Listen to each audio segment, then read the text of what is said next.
The Cat by Banjo Patterson.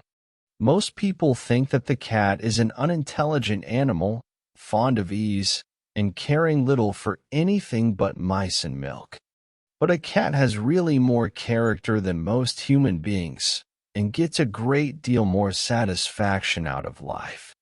Of all the animal kingdom, the cat has the most many-sided character. He or she is an athlete, a musician, an acrobat, a Lothario, a grim fighter, a sport of the first water.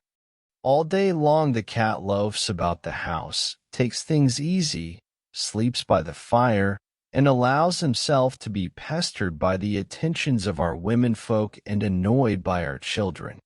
To pass the time away, he sometimes watches a mouse hole for an hour or two, just to keep himself from dying of ennui, and people get the idea that this sort of thing is all that life holds for the cat.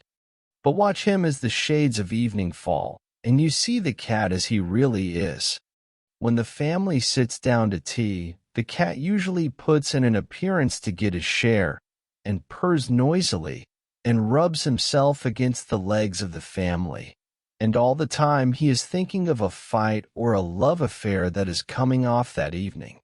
If there is a guest at table, the cat is particularly civil to him, because the guest is likely to have the best of what is going. Sometimes, instead of recognizing this civility with something to eat, the guest stoops down and strokes the cat and says, "Poor pussy, poor pussy." The cat soon tires of that. He puts up his claw and quietly but firmly rakes the guest in the leg. "Ow," says the guest, "the cat stuck his claws into me." The delighted family remarks, "Isn't it sweet of him? Isn't he intelligent? He wants you to give him something to eat." The guest dares not do what he would like to do, kick the cat through the window. So, with tears of rage and pain in his eyes, he affects to be very much amused, and sorts out a bit of fish from his plate and hands it down.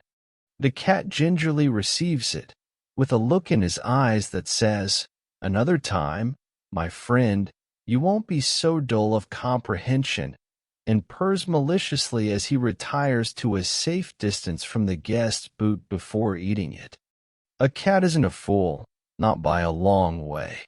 When the family has finished tea and gathers round the fire to enjoy the hours of indigestion, the cat slouches casually out of the room and disappears.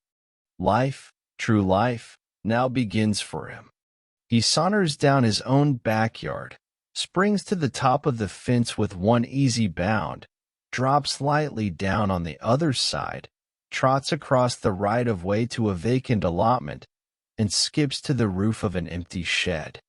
As he goes, he throws off the effeminacy of civilization.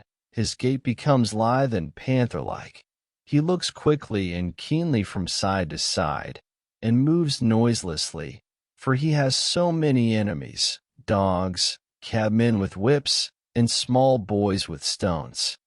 Arrived on the top of the shed, the cat arches his back, rakes his claws once or twice through the soft bark of the old roof, wheels round and stretches himself a few times, just to see that every muscle is in full working order.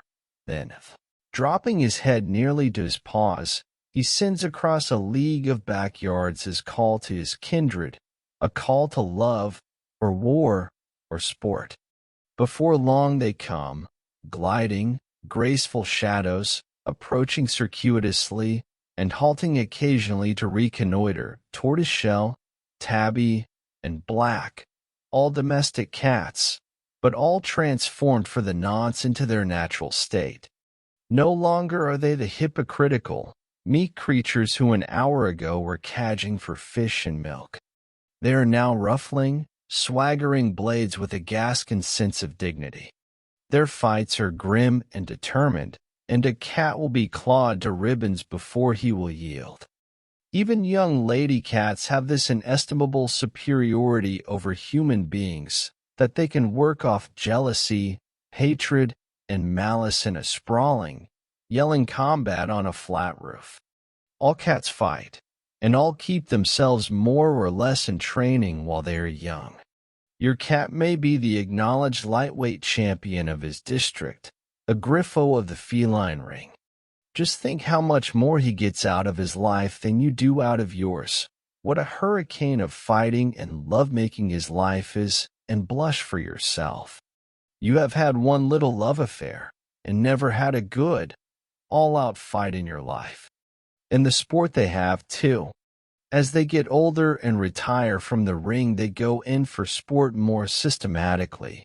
The suburban backyards, that are to us but dullness indescribable, are to them hunting grounds and trysting places where they may have more gallant adventure than ever had King Arthur's knights or Robin Hood's merry men. Grimalkin decides to kill a canary in a neighboring veranda. Consider the fascination of it. The stealthy reconnaissance from the top of the fence, the care to avoid waking the house dog, the noiseless approach and the hurried dash, and the fierce clawing at the fluttering bird till its mangled body is dragged through the bars of the cage. The exultant retreat with the spoil, the growling over the feast that follows. Not the least entertaining part of it is the demure satisfaction of arriving home in time for breakfast and hearing the house mistress say, "Tom must be sick. He seems to have no appetite." It is always leveled as a reproach against cats that they are more fond of their home than of the people in it. Naturally, the cat doesn't like to leave his country, the land where all his friends are, and where he knows every landmark. Exiled in a strange land, he would have to learn a new geography, to exploit another tribe of dogs, to fight and make love to an entirely new nation of cats. Life isn't long enough for that sort of thing. So, when the family moves, the cat, if allowed, will stay at the old house and attach himself to the new tenants. He will give them the privilege of boarding him while he enjoys life in his own way. He is not going to sacrifice his whole career for the doubtful reward which fidelity to his old master or mistress might bring. The end.